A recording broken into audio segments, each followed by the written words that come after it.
அபிஷேகத்தினால் கர்த்தர் எதையும் செய்ய இயலும். அதை நாம் விளங்கிக் கொள்ள வேண்டியது அவசியம். இன்னைக்கு நான் இதை செய்வேன், அதை எடுத்து போட்டு இதை செய்வேன்னு சொன்னார்னா முடியுமா அப்படிங்கிற ஒரு கொஸ்டின் உங்களுக்குள்ள எழும்பியிருக்கு. அதனால் உங்களில் அநேகருக்கு அந்த தேவன் செய்ய போகிற மகத்தான செயல்களை பெற்றுக்கொள்ள ஒரு தகுதியற்ற ஒரு நிலவரத்தில் நீங்கள் அமர்ந்திருக்கிறீர்கள். ஒன்று, சிம்சோன் மாம்ச சரீரத்தில் ஒரு அபரிமிதமான பலன் இறங்குங்கிறதுக்கு அடையாளம் யாரு? சிம்சோன். அதாவது ஒரு மனிதனுக்கு கெப்பாசிட்டி இவ்வளவு தான், அவ்வளோதான், ஒரு லிமிட் தான். ஆனால் அதை தாண்டியும் அந்த பலன் வரும்போது ஒரு மனுஷன் அதை விட அதிபயங்கரமான செயல்களை நடப்பிக்க முடியும். அதுவும் இந்த மாம்ச சரீரத்திலே செய்ய முடியுங்கிறதுக்கு இவன் ஒன்றும் ராட்சசன் அல்ல, சாதாரண மனுஷன்தான். ஆனால் இவனுக்குள்ள அந்த அபிஷேகம் வர்ற வரைக்கும் இவனும் சாதாரண மனுஷனாக தான் இருந்தான். ஆனால் அபிஷேகம் வந்த பின்பு அவன் அசாதாரணமான செயல்களை என்ன செய்தான். ஒரு பலன் வரும்பொழுது கர்த்தர் அந்த மாம்ச பலத்தை எடுத்துட்டு அவனை சோராவுக்கும் எஸ்தாவோலுக்கும் நடுவே தானின் பாளையத்தில் இருக்கும் பொழுது ஒரு சரியான பலத்தை கொடுத்தார். அதுக்கு முன்னால சிங்கத்தை பார்த்தா ஓடிடுவான், இப்ப சிங்கத்தை பார்த்தா நெஞ்சிருவான், ஏத்துனு கிழிச்சிருவான். அந்த அளவு ஒரு பலன் உங்க சரீரத்தில். அப்படி ஒரு சக்தியை நீங்க பெற்றுக்கொள்ளணும். என்னால் வேலைக்கு போக முடியல, அந்த வேலையை செய்ய முடியல, இது ரொம்ப வெயிட்டாக இருக்குது, இதை தூக்கக்கூடாதுன்னு சொல்லியிருக்காங்க, இதை செஞ்சால் எனக்கு அது ஆகிடும், இதாகிடும். இதெல்லாம் நம்முடைய அறிக்கைகள். ஏனென்றால் நம்முடைய சரீரத்தில் அவ்வளவு பலவீனத்தின் வல்லமைகள் என்ன செய்யுது? போராடுது. அப்போ நாம் இந்த நாட்களில் கர்த்தர் சொல்றார், நான் என் பலனை உனக்கு தர்றேன். அப்போ கர்த்தருடைய பலன் வரும்போது நீ பெரிய காரியங்களை செய்ய முடியும். அதனால தான் அந்த பலத்துக்கு நீங்கள் காத்துருங்கன்னு. நீ இந்த நனைஞ்ச கோழி மாதிரி லேசா சோத்திரம் சோத்திரம் சோத்திரம் அல்லேலூயா ஆமென் ஆமென் இப்படி வர்ஷிப் பண்ணிட்டுனா அதுக்கு ஒன்றும் நடக்காது. சரியான ஒரு உன்னதத்தின் பலன் வந்தால் உனக்கு முன்னால இருக்கிற கோட்டை கதவை நீ என்ன செய்வ? கீழோடு புட்டுங்குவாய். வெங்கல கதவுகளை கர்த்தர் உனக்காக உடைக்கிறது இல்லை, நீயே உடைப்பாய். அந்த அபிஷேகம் இருக்கு, அந்த பலன் சரீரத்தில் ஒரு அபரிமிதமான ஒரு சக்தி இறங்கும். ஒன்று. ரெண்டாவது, பெசலேயேல். நான் ஒரு 7 வரை சொல்றேன். இந்த அபிஷேகம் சேஞ்ச் பண்ணா ஒரு மனுஷன் எப்படிலாம் மாறுவான். ஒன்று, சாதாரண சிம்சோன். அவன் பேசாமல் இருந்துகிட்டே இருந்தான், வெயிட் பண்ணிக்கிட்டே இருந்தான். அந்த பலன் இறங்குறதுக்காக நெஞ்சிக்கிட்டே இருந்தான். வருஷ கணக்காக காத்திருந்தான், அந்த பிரதிஷ்டையை காத்துக்கிட்டே வந்தான். கரெக்டாக ஒரு நாள் ஒரு சக்தி இறங்குச்சு. அது பிறகு அவனுக்கு முன்னால் எவனுமே நிற்க முடியாது, சிங்கம் நிற்க முடியாது, மனுஷன் நிற்க முடியாது, நரி நிற்க முடியாது, கோட்டை கதவுகள் நிற்க முடியாது, எவனுமே நிற்க முடியாது. அப்படி ஒரு சக்தி அவனுக்குள்ளே வந்துருச்சு. ஒன்று. ரெண்டாவது, பெசலேயேல். அவன் ஒரு சாதாரண ஒரு கார்பெண்டர், ஒரு இல்லைன்னா சாதாரண ஒரு ஸ்கில்ஃபுல்லான ஒரு ஆள். என்ன வேலை சொன்னாலும் தங்கம் வெள்ளி மரம் கல் எந்த வேலையை சொன்னாலும் முடியாதுன்னு சொல்ல மாட்டான். தன்னால் முடிஞ்ச அளவு என்ன செய்வான். ஆனால் கர்த்தர் அவனை அபிஷேகித்தார் பாருங்க. அவன் எத்தனையோ வீடு கட்டியிருப்பான், மாளிகை கட்டியிருப்பான். ஆனால் கர்த்தர் பைபிள்லேயே ஆசரிப்பு கூடாரத்தை செய்கிறதுக்கு ஒரு ஆள் தான் யூஸ் பண்ணார். யார் தான்? அவனை அப்படியே தன்னுடைய வாசஸ்தலத்தை உருவாக்குறவனாக மாற்றிட்டார். அருமையான ஒரு சேஞ்சஸ். பாஸ்டர் டானை குறித்து நீங்கள் படித்து பார்த்தீங்கன்னா, அவர் ஒரு இன்ஜினியர், பொறியாளர், ஒரு சிவில் இன்ஜினியர். ஆனால் கர்த்தர் அவரை சியோனின் மகிமையை காட்டிட்டு சொன்னார், நான் உன்னை எதுக்கு கொண்டு வரேன்? சியோனுக்கு ஒரு பொறியாளராக கொண்டு வரேன்னு கொண்டு வந்தார். அதனால தான் பவுல் சொல்லுகிறார், நான் ஒரு புத்தியுள்ள சிற்பாசாரியை போல அஸ்திபாரம் போட்டேன். அப்படியே அவரை மாற்றிட்டார். அதுபோல் இந்த கூட்டத்தில் உங்களுக்கு பிஸ்னஸில் ஒரு லிமிட்டான அறிவு இருக்கும், ஒரு புத்தி இருக்கும், ஒரு வெளிப்படுத்தல் இருக்கும். இப்படி போனால் கூட 100 ரூபா கிடைக்கும், இப்படி போனால் கூட 50 ரூபா கிடைக்கும், இப்படி போனால் இந்த கிடைக்கும் அது கிடைக்கும். இப்படித்தான் நம்முடைய மைண்டு ஓடிக்கிட்டே இருக்கும். ஆனால் கர்த்தர் இன்னைக்கு பெசலேயேல் அபிஷேகத்தில் கொண்டு வந்தார். அந்த அபிஷேகம் வந்தபோது அவன் சும்மா கரெக்டாக அந்த ஆசரிப்பு கூடாரத்தை செஞ்சான். கர்த்தருக்காக யூஸ் பண்ண அபிஷேகங்கிறது தான் ஆண்டவருடைய வல்லமை நமக்குள்ளே இருந்து பிரகாசிக்கக்கூடிய ஒரு சக்தி. நீங்கள் உங்கள் ஞானத்தை வச்சு ஒன்றுமே பண்ண முடியாது. அதை வச்சு அதுக்கு தான் நான் சொன்னேன், அவர் ஞானத்தை இடம் கொடுன்னு. முதல் தீர்க்கதரிசனம் வர்றதும் போது எனக்கு வர்றதுக்கு முன்னால் எனக்கு இந்த வார்த்தை கிடச்சிது. சரி, இன்னொன்று டைமான பிறகு சொல்லலான்னு நினச்சேன். அதுக்குள்ளே தீர்க்கதரிசனம் ஸ்டார்ட் ஆகிடுச்சினோடனே நான் அது பிறகு ஸ்டடி எடுக்க விரும்பலை. சரி, கர்த்தர் ஏதோ நம்முடைய ஜனத்தின் மத்தியில் என்ன செய்ய போகிறார், அதுக்கு நம்ம தடையாக குறுக்க கூப்பிட்டு நாம் என்னத்தையா சொல்லிகிட்டு இருக்கக்கூடாதுன்னு நான் நிறுத்திட்டேன். அபிஷேகம் வரும்போது பெசலேயேல் ஆசரிப்பு கூடாரத்தை உருவாக்கக்கூடிய சிற்பாசாரியாய் மாறினான். அதுக்கு முன்னால் அவன் வீடு கட்டியிருப்பான், பணப்பெட்டி செஞ்சுருப்பான், என்னெல்லாமோ செஞ்சுருப்பான், கதவு ஜன்னல்னு செஞ்சுருப்பான். ஆனால் அதுக்கு பிறகு செஞ்சதெல்லாம் என்னது? மகா பரிசுத்த ஸ்தலங்கள். பிரகாரத்தை உண்டு பண்ணினான், பரிசுத்த ஸ்தலத்தை உண்டு பண்ணினான், மகா பரிசுத்த ஸ்தலத்தை உண்டு பண்ணினான். எப்படி அவனுடைய லைஃப் அப்படி அழகாக சேஞ்ச் பண்ணி விட்டார் பார்த்தீங்களா? இது அபிஷேகம். உன்னைய கர்த்தரால் மாற்ற முடியும். உன் கேடுகட்ட பிள்ளைகளை, உன்னுடைய ரட்சிக்கப்படாத புருஷனை, கீழ்ப்படியாத மனைவியை, உன் குடும்பத்தில் உள்ளவங்களை, உன்னைய ரட்சித்து உன்னைய என்னைய எல்லாரையுமே அவரால் என்ன செய்ய முடியும்? மாற்ற முடியும். மாற்றத்தின் பெயர் தான் கிறிஸ்தவம். மூணாவது, பவுல். அவர் சொல்லாரு, எனக்கு நன்மை செய்கிறது என்னிடத்துல இல்லவே இல்லை. நன்மை செய்யணும்னு ஆசை மட்டும்தான் சும்மா பெயரில் இருக்க தவிர என்னால் நன்மை செய்கிறது என்னிடத்தில், நன்மை என்பது என்னிடத்தில் இல்லை. நான் விரும்பாத தீமையை என்ன செய்கிறேன். காரணம், எனக்குள்ள பாவ பிரமாணம் செட்டில் ஆயிடுச்சு. நன்மை என்னிடத்தில் இல்லைன்னு ஓப்பனாக அறிக்கை செய்கிறார் ஒரு அப்போஸ்தலன். ஆனால் இந்த அபிஷேகம் வரும் பொழுது இவனை யாரை மாற்றிருச்சு? நன்மை செய்கிறவனாக மாற்றிவிட்டார். அந்த அபிஷேகம் வர்றதுக்கு முன்னால் சொல்கிறாரு, நிர்பந்தமான மனுஷன் நான். ஆனால் அபிஷேகம் வந்த பிறகு கிறிஸ்துவின் ஜீவனுள்ள ஆவியின் பிரமாணம் என்ன இணைஞ்சிருச்சு. அதனால தான் தீமை செய்த நீங்கள் நன்மை செய்ய முடியும். எதனால? அபிஷேகத்தை. பேச்சில் தீமை, பார்வையில் தீமை, எண்ணங்களில் தீமை, உணர்வுகளில் தீமை, இதெல்லாம் மானுஷீகத்தில் உள்ளதான நிறைவின் பாதை.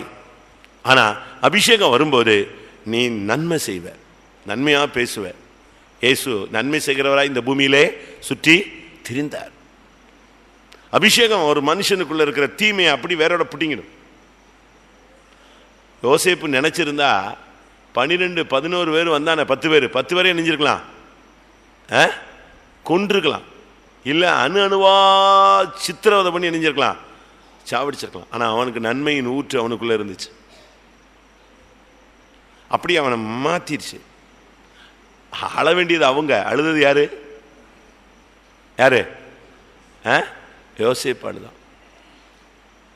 தீமை செஞ்சவங்க அழுதாங்க, தீமை செஞ்சவங்க அழல, நன்மை செஞ்சவன் செஞ்சான் அழுதான். யோசிச்சு பாருங்க எப்படி இந்த பவுலை நன்மை செய்கிறவராய் மாற்றினார். இந்த அபிஷேகம் தான் கர்த்தர். இதுக்கு இந்த கூட்டத்தில் ஒரு சிலருக்கு அது செய்கிறார். அதை யாருக்கு கிடைச்சதோ லக்கி பர்சன்ஸ் அவங்கெல்லாம். ஏன்னா அவர் சொன்னதை நிச்சயமாக செய்யாமல் அவருடைய வசனம் வெறுமையாக என்ன செய்யாது, திரும்பாது. உன் பிள்ளையாக இருக்கலாம், உன் மனைவியாக இருக்கலாம், உங்கள் புருஷனாக இருக்கலாம், உங்களுடைய பக்கத்தில் இருக்கிற ஊழியக்காரங்களாக இருக்கலாம். யாருக்கெல்லாம் இந்த சான்ஸ் கிடைக்குதோ அவங்கெல்லாம் அதிர்ஷ்டக்காரர்கள் தான். ஒன்று ஒரு சரீர பலன், ரெண்டாவது அறிவு, தேவனுடைய அறிவு, மூணாவது தேவனுடைய நன்மை, நாலாவது சாலமோன். அவன் சும்மா ஞானியும் கிடையாது, ஒன்றும் கிடையாது. அவங்க அம்மா போய் ஏதோ காலில் கையில் விழுந்ததுனால என்ன கிடச்சிருச்சு? ராஜ அபிஷேகம் கிடச்சிருச்சு. அவனுக்கு ஒரு பிரச்சனையை கொண்டு வந்தால் ஒன்றும் டீல் பண்ண தெரியாது. அவனுக்கு என்ன பண்ணுன்னு தெரியாமல் கடைசியில் கிபியோனில் போய் பலி செலுத்திட்டு ராஜா வீட்டுக்கு கூட வராமல் எங்கேயே படுத்துக்கிட்டான், அங்கேயே படுத்துக்கிட்டான். ஏன்னா அவனுக்கு அங்கே போய் என்ன செய்ய போகிறோம், அரண்மனையில் போய் இங்கேயே ஆண்டோடைய சன்னிதியில் கிடப்போம் அப்படின்னு படுத்துட்டான். ஒரு ராஜா அங்கே தங்குவானா? எப்படி? கிபியோனில் போய் பலி செலுத்திட்டு அங்கேயே படுத்துக்கிட்டான், கர்த்தருடைய வீட்டிலே படுத்துட்டான். அங்கேயே ஆண்டவரே எங்கள் அப்பா போகிறதுக்கு முன்னால் இப்படி ஒரு போஸ்டிங் கொடுத்துட்டாரு, நானும் கேட்டேன், எங்கள் அம்மா சொல்லிட்டாங்கன்னு கிடச்சிருச்சு. இப்போ இருக்கிறத பார்த்தா எல்லாம் சிங்கம் புலியாக இருக்கான். யார் இருக்கான்? ஒவ்வொருத்தனாக இருக்கான். எவன் எங்கள் கையில் அண்ணன் தம்பி கையில் சிக்குவேன்னு தெரியாது. எல்லாம் போட்டி போட்டு பெரிய ஞானிகள்லாம் இருக்காங்க. இப்படி இருக்குது அப்படின்னு பலி செலுத்திட்டு வீட்டுக்கு போகாமல் எங்கே கிடக்கிறான்? கர்த்தருடைய வீட்டில் கிடக்கிறான். அங்கேயே கர்த்தர் அவனுக்கு இடைப்பட்டார். கர்த்தருடைய வீட்டில் அவன் கிடக்கும்போது அவன்கிட்ட கேட்கும்போது அவன் எதை கேட்டான்? ஞானத்தை கேட்டு வாங்கிட்டான். அதுக்கு பிறகுதான் அவனுடைய ஆட்சியினுடைய தன்மை மாறினது, நியாயம் வழங்கும் தன்மை மாறினது, அவனுக்கு நீதிமொழிகள் உண்டானது, பிரசங்க வார்த்தைகள் வந்தது, அதுக்கு பிறகுதான் அவனுக்கு ஒரு சரியான சக்தி கிடைச்சது. இந்த கூட்டத்தில் கர்த்தர் உன் ஞானத்தை அப்படியே எடுத்துட்டு தான் ஞானத்தை உள்ள வச்சிருவார். அது உள்ள வந்துருச்சுன்னு சொன்னா உன் வழிகளில் நீ பிசக மாட்டாய், இடற மாட்டாய், தடுமாற மாட்டாய், கரெக்டாக இருக்கும் உன் பாதை. இது வரைக்கும் உன் ஞானத்தில் போய் முட்டி மோதி அழுது மிஸ் பண்ணிட்டேன்ல, ஏதோ விட்டுட்டேனே, இப்படி செஞ்சிருக்க கூடாது, அப்படி செஞ்சிருக்கலாம், இப்படி நம்ம யூகிச்சு முட்டிக்கிட்டு இருக்கோம். ஆனால் இன்னைக்கு அபிஷேகத்தில் இந்த ஞானத்தை தூக்கிடுறாரு, அவர் ஞானத்தை கொண்டு வந்து உள்ள வச்சிருவார். அதுக்கு பிறகு உன்னுடைய சிங்காசனத்தை அசைக்கிறதுக்கு என்ன கிடையாது, எவனுக்கும் அதிகாரம் கிடையாது. யாரு உன்னை செக் பண்ணாலும் உன்னை ஞானத்தை பீட் பண்ண முடியாது. அஞ்சாவது, நான் சொல்றது பிரசங்கத்துக்காக சொல்லல, இன்னைக்கு செய்ய போற காரியத்தை தான் சொல்லிக்கிட்டே வரேன். கிடைச்சா நீங்கள்லாம் அடிச்சுட்டு போயிடுங்க, வாங்கிட்டு போயிடுங்க. இல்லை நம்ம கடை போட்டுட்டு அவங்க அங்கே ஏசிட்டாங்க பேசிட்டாங்க, என்ன பண்ணுறது, இப்படி சாகிற வரைக்கும் முக்காடு போட்டு கவுந்தே கடந்து எந்திரிச்சு போகலாம். பிரதர்ஸ் கூட ஒரு சிலர்லாம் இந்த சிஸ்டர்ஸ் மாதிரி கவுந்துக்கிறாங்க, எங்கேருந்து படித்தாங்கன்னு தெரில. இதெல்லாம் விட்டுருங்க, போட்டு முழங்கால உன் ஃபேமிலியை ரன் பண்ணதுக்கு, யுத்தத்தை ஜெயிக்கிறதுக்கு போட்டு முட்டி மோதணும், அடிக்கணும் அபிஷேகத்தில். பேதுரு நார்மலாகவே ரொம்ப ஒரு அலசடியான ஆள், அதிக பிரசங்கி, இடக்க மடக்கா பேசுவான், எது கேட்டாலும் டக்குன்னு என்ன செய்வான், உடனே பதில் சொல்லுவான். அதை செஞ்சிருமா, இதை செஞ்சிருமா, அப்படி பண்ணிடுமா, இப்படி பண்ணிடுமா, இனி மறுதளிச்சிருவேன். யாரு? நான் ஏன் மறுதளிக்க உண்மையை போட்டு படக்குன்னு பேசுவான். ஆனால் சூழ்நிலை வந்தால் மறுதளிச்சு தான் காட்டினான். நாணல் அவன் சீமோன்னா நாணல்.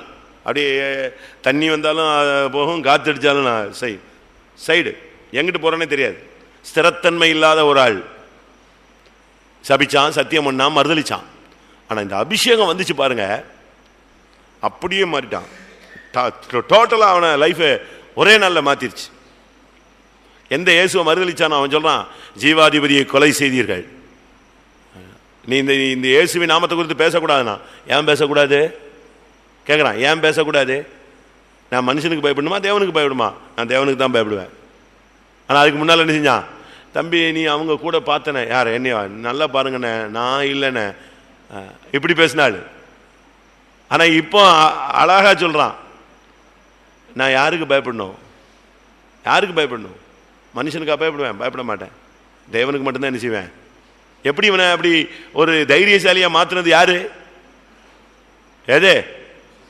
அப்போஸ்தலர்களை வாசிங்க, அவனை எப்படி அந்த சக்தி உருவாக்கி வச்சதுன்னு பாருங்க.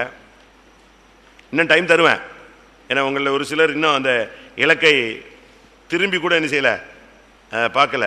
3ஆம் அதிகாரம் 19, 18, 19, 4ஆம் அதிகாரம் 18.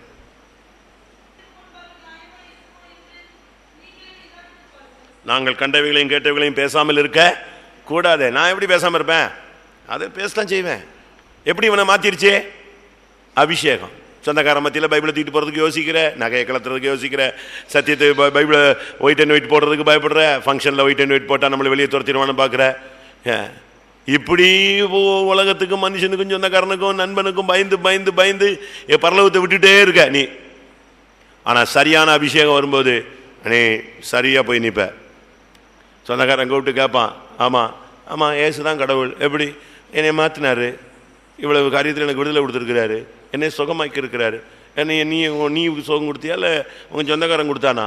என்னை ஆசீர்வதிச்சதுக்கு அவர் தான், என்னை போஷிக்கிறது அவர் தான், மரணத்திலிருந்து தப்பு வச்சவர் அவர் தான், எனக்கு சுகத்தை கொடுத்தவர் அவர் தான், என்னை இன்னைக்கு புத்தியெல்லாம் தெளிவாக்கி வச்சிருக்கிறது அவர் தான், பாவத்திலிருந்து விடுதலை கிடைச்சது அவர் தான். சொல்ல வைக்கும். அதுதான் பரிசுத்த ஆவியின் சக்தி. 6வது அப்போஸ்தலர் 3ஆம் அதிகாரத்தில் பார்த்தீங்கன்னா ஒரு சப்பானியை நடக்க வச்சாங்க. சர்வாங்க சுகம், பலன் மாத்திரமல்ல, அடுத்து என்னது? சுகம், அபிஷேகம். அவன் அந்த பேதுரும் யோவானும் அவன் கையை பிடிச்சு தூக்கின உடனே சரியான ஒரு ஜீவன் இறங்கிச்சு. அவன் கரடு முரடுகள் என்ன செஞ்சது? பலன் கொண்டது. நின்றான், குதித்தான், ஓடினான். ஒரே அபிஷேகத்தில் அவன் டச்சிங்லேயே, தொடுதலே அவனை சுகமாக்கிடுச்சு.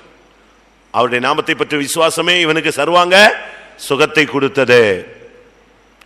சரியாக ஒரு அபிஷேகம் வரும்போது எலும்பில், நரம்பில், ஊனில், சதையில், ரத்தத்தில், மயிரில், தோலில், வயிற்றுக்குள்ளே, குடலுக்குள்ளே எங்கே எங்கே வேதனை, வலி, வியாதி இருக்கோ உடனே அது என்ன செய்யும்? டக்குன்னு வெளியே போயிடும்.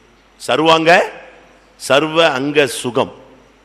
எங்க எங்க எங்க எங்க எங்க தோல் வியாதியா, முடியல வியாதியா, பலவீனமா, எலும்புலையா, நரம்புலையா, குடல்லையா, எங்கெங்க ஊனு, ரத்தம், எங்க எந்த பாதிப்பு இருந்தாலும் சரி, ரத்தத்தில் கவுண்டு கூடுது குறையுது, எல்லாமே சர்வாங்க சுகம். அபிஷேகம் தொடுதல் வந்துருச்சு. அப்போஸ்தலனுடைய தொடுதல், ஏசுதான் அப்போஸ்தலர். அவர் இந்த கூட்டத்தை தொட்டுட்டாரு, சுகம்தான். பாட்டால்னு சாவுக்கு இதுவான சரீரங்களை அவர் உயிர்ப்பிப்பார். நமக்கு 2 மணி நேரம் தான் டைம். காத்திரி போட்டால் 2 மணி நேரம். 2 மணி நேரத்தில் நீ பரலோகத்துக்கு உள்ளே போய் ஒரு சுற்றிட்டு வந்துடணும். அப்படிதானே? போறீங்கல்ல, விஜிபி, கிஷ்கிந்தா, குயின்ஸ்லாண்டுன்னு போறீங்க. 4 மணிக்கு பஸ்ஸு, நீங்கள் 1 மணிக்கு போறீங்க. 1 மணி நேரம் ஓடி போய் ஒரே இது ப்ரோக்ராம் அட்டன் பண்ணிட்டு வரீங்க. என்ன செய்வீங்க? இதில் ஏறிடுமா, அதில் ஏறிடுமா, அங்கே ஓடு, இங்கே ஓடு, கொடுத்த காசுக்கு தெருவா ஓடு, நாய் மாதிரி ஓடு. ஏன்னா 150 ரூபா ஃபீஸு, 250 ரூபா பில்லு, உண்மைதானே நான் சொல்கிறது? அப்படி தானே? இதில் ஏறி அதில் இறங்கிடுவான். பாதி இறங்கியிருக்குமா, நிப்பாட்டு அடுத்ததில் ஏறுறாமா, அடுத்ததில் ஏறு. 2 மணி நேரத்தில் நீ பூலோகத்தை விட்டு வந்து சியோனுக்குள்ளே போயிட்டு வெளியே வந்துடணும், எருசலேமுக்குள்ளே போயிட்டு வந்துடணும். யோவானை படித்தீங்கன்னா, அப்போஸ்தலனாகிய யோவான் பத்மி தீவில் கிடந்தது. சரீரம் தான் பத்மி தீவு. அங்கே ஒரு மைன்ஸில் வேலை பார்த்தானா. ஒரு மைன்ஸில் தான் அவனை வேலை பார்க்க வச்சுருக்காங்க, கணக்கு எழுதுறதுக்கு. அங்கே அப்போ ஆள் எங்கே போயிடுவார்? டிரான்ஸ், அப்படியே மயங்கிடுவார். ஆவி எங்கே போயிடும்? நான் மகிமையடைந்த மனவாட்டியை பார்த்தேன். திரும்பி வந்து சொல்வார். கூட உள்ளவன் உடனே வேகமாக எழுதுவானா. பிளவோ எவனோ ஒருத்தன் கூட இருந்தானா. என்னையா பார்த்தீங்க? நான் இப்போ தான் பார்த்தேன். பெரிதும் உயரமான பருவத்துக்கு என்னை கொண்டு போனார். இதோ மகிமையடைந்த மனவாட்டியை உனக்கு காண்பிக்கிறேன்னு சொன்னார். உடனே டக்குன்னு எழுதுறது. பெருகமு சபைக்காக கர்த்தர் என்கிட்ட பேசினார். உடனே எழுதுவான், ஒரு பேப்பரில் எழுதுவான். அந்த கப்பல் போகும், அந்த மைன்ஸில் வெட்டி எடுக்கப்பட்ட கல்லெல்லாம் கப்பலில் போகும். அதில் சாப்பாடு கொண்டு போகிறவன் கையில் இதை கொடுத்துருவான். எதை கொடுத்துட்றது? இந்த பேப்பரை கொடுத்து விட்டுறது. போ அங்கே போன்னு. அங்கே கரெக்டாக இறங்கின உடனே இவன்கிட்ட செய்தி வாங்குறதுக்கு யார் வருவா? சபைகளிலிருந்து ரகசியமானவங்க வந்து கேட்டு அந்த பேப்பரை வாங்கிட்டு போவாங்க. வாங்கி போய் அது என்ன சபைன்னு பார்த்து அந்த சபையில் லெட்டர் கொடுப்பாங்க. அவங்க அங்கே வாசிப்பான். நான் உன் கிரியைகளை அறிந்திருக்கிறேன், உன்மேரில் எனக்கு ஒரு குறை உண்டு. இப்படித்தான் பரலோகத்தில் போய் ஒன்று ஒன்றா பார்த்துட்டு வந்து எழுதினார். 2 மணி நேரம் 2 மணி நேரம் உட்காந்து அழுது சோத்திரம் முடிஞ்ச பிறகு 8:30 என்ன ஆகுறது? இப்படி யோசிச்சுட்டு இருக்கக்கூடாது. இதுக்குள்ள நீ எல்லாத்தையும் உதறி போட்டு இனி வரும் உலகத்தின் பலனை ருசி பார்த்துடணும், டேஸ்ட் பண்ணிடணும். ஹோட்டலுக்குள்ள போயிட்டு அப்படியே எல்லாத்தையும் சுற்றி பார்த்து நல்லா இருக்கு ஹோட்டல் நான் போவேன். நீ ஏதோ ஒன்று நீ வாங்கி டேஸ்ட் பண்ணுற. அதே போல் இந்த கூட்டத்தில் நீ உட்காந்துட்டு சோத்திரம் பண்ணக்கூடாது. எங்கே போகணும்? இனி வரும் உலகத்தின் பலனை ருசி பாரு, பரம ஈவே ருசி பாரு. போ மேலே போய் ஒரு ரவுண்ட் அடிச்சுட்டு வா, 2 மணி நேரம் கழிச்சு வா, தண்ணி தெளித்து எழுப்பி விடுறேன். சாட்சி சொல்லு, நாளை காலையில் எழும்பி நான் பரலோகத்தை பார்த்தேன் சொல்லு. இதுதான் சபை, இதுதான் ஊழியம். இதை விட்டு முக்காடு தான் காலத்துக்கு தான் போடுறோமே. நல்ல பிரதேசம் முக்காடு தான் போடல தவிர தலையை கீழே போட்டுக்கிறது அதுவே முக்காடு தான். முஸ்லீம் மாதிரி ஒரு துண்டு கூட கொண்டு வாங்க வரும்போது, போட்டுக்கோ. போட்டு முழங்காலில் நின்று முட்டி மோதி இவ்வளோ நேரத்தில் கர்த்தருடைய வல்லமை அனுபவிச்சிருவேன்னா சர்வாங்க சுகம். கடைசி மரியாள், ஒரு சாதாரண பெண், ஒரு தச்சனுடைய மனைவியாக மாற வேண்டிய ஒரு ஆள். அவளுக்கு பெரிய கனவு கிடையாது, எதிர்பார்ப்பும் கிடையாது, ஒரு பெரிய சாதனையாளராக மாறணுங்கிற சிந்தையும் கிடையாது. ஆனால் அவளுக்குள்ள இந்த அபிஷேகம் வந்தபோது யாரே உருவாயிட்டா? ரட்சகரே உருவாயிட்டார். அப்படியே கர்த்தருடைய வல்லமை, உன்னதத்தின் பலன், அந்த நிழல் வந்துச்சு. டோட்டலாக அவள் சேஞ்ச் லைஃப். அடுத்த செகண்டே யார் உள்ள வந்துட்டா? கிறிஸ்து அவளுக்குள் உருவாகிட்டார்.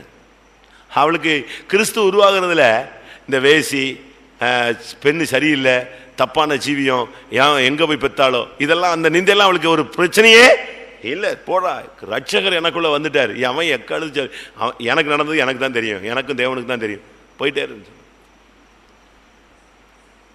நல்லா புரிஞ்சுக்கோங்க, அபிஷேகம் தான் இந்த மாற்றத்தை உண்டு. எல்லாரும் கொஞ்சம் நேரம் கண்களை மூடுவோம். நான் ஒரு சிலருக்கு நான் சொன்ன அந்த வியூ புரியலங்கிறதுனால இப்ப ஆவியானவர் திரும்ப உனக்கு விசுவாசிக்கத்தக்கதான வார்த்தைகளை அனுப்பி இருக்கிறார். நீ அதை கேட்ச் பண்ணிட்டு இன்னும் ஒரு 10 நிமிஷமோ 20 நிமிஷமோ போட்டு போராடி, கர்த்தாவே எனக்கு ஒரு பலன் தாங்க, இந்த சரீரத்துல எனக்கு ஒரு பலன் தாங்க, ஆமென், எனக்கு அறிவு புத்தி தாங்க, உம்முடைய அறிவை தாங்க, எனக்குள்ள ஒரு பரிசுத்த ஸ்தலம், மகா பரிசுத்த ஸ்தலம் நான் உண்டாக்க வேண்டும் ஆண்டவரே, ஆமென். தீமை செய்ய நான் பழகி போய்விட்டேன், இனிமேல் நன்மை செய்கிறவனா என்னை மாற்றி விடும் ஆண்டவரே. எனக்கு உலகத்துல எப்படி பேசணும், எப்படி நடக்கணும், எப்படி பழகணும், என்னென்ன செய்யணும், யார்கிட்ட எப்படி நடந்துக்கணும்னு எனக்கு தெரியல சுவாமின்னு கேளு. கர்த்தர் உனக்கு ஞானத்தின் ஆவியா இறங்கி வருவார். எனக்கு பயம் இருக்கு, மறுதலிச்சிடுறேன், சபிச்சிடுறேன், சத்தியம் பண்ணிடுறேன், என்னால கர்த்தருக்காக சாட்சியா நிக்க முடியல, கேளு. ஒரு அபிஷேகம் வரும் பொழுது பேதுருவை சீமோனை பாறையாய் மாற்றினவர் உன்னையும் பாறையாய் மாற்றுவார். ஆமென். எனக்கு சுகவீனம், என்னால் நடக்க முடியல, என்னால் உட்கார முடியல, எழும்ப முடியல, எனக்கு சத்தியத்தில் நடக்க முடியலன்னு சொல்ற சப்பானிய போல இருக்கிறியா? கர்த்தருடைய வல்லமை வரட்டும். இன்னைக்கு உனக்கு ஒரு சர்வாங்க சுகம், எலும்புல ஒரு சுகம், எலும்புல, நரம்புல, ஊனுல, சதையில, ரத்தத்துல, மயிர்ல, தோல்ல ஒரு வல்லமை இறங்கி என்னென்ன வியாதி இருக்கோ எல்லாம் வெளியே போகட்டும். எல்லாவற்றுக்கும் மேலாக நமக்குள் கிறிஸ்து உருவாகட்டும். திவ்ய சுவாவங்களுக்கு பங்குள்ளவர்களாய் மாறுவோம். ஆமென். வாஞ்சிக்கிறவங்க எல்லாரும் முழங்கால் போடுங்க. ஒரு 10 நிமிடம் அதுக்குள்ள உனக்கு அபிஷேகம் கிடைச்சா பாரு, இல்லைன்னா உட்கார்ந்துக்கோ. 10 minutes சரியான ஒரு சக்தி என்னையும் உங்களையும் தொடட்டும். ஆமென். யார் பலவீனமா இருக்கிறார்களோ கர்த்தர் அவர்களை பலப்படுத்தட்டும். யார் ஞானத்தில் குறைவுள்ளவர்களா இருக்கிறார்களோ கர்த்தர் அவர்களை ஞானத்தினால் நிரப்பட்டும். யார் தீமையில சிக்கி இருக்கிறார்களோ அவர்களை நன்மை செயலாய் மாற்றட்டும். யார் உலகத்தில் ரொம்ப தீவிரமா இருக்கிறார்களோ அவருக்குள்ளே பரிசுத்த ஸ்தலத்தை உண்டு பண்ணட்டும். யாருக்குள்ள பயமும் மறுதலிப்பும் இருக்கோ அவர்களை தைரியசாலிகளாய் மாற்றட்டும். யாருக்கு வியாதி அதிகமா இருக்கோ அவர்களுக்கு சர்வாங்க சுகத்தை தரட்டும். ஆமென். யாருக்கு என்ன முடியுமோ என்ன நடக்குமோன்னு கேள்வி இருக்கோ அவர்களுக்குள்ளே கிறிஸ்து உருவாகட்டும்.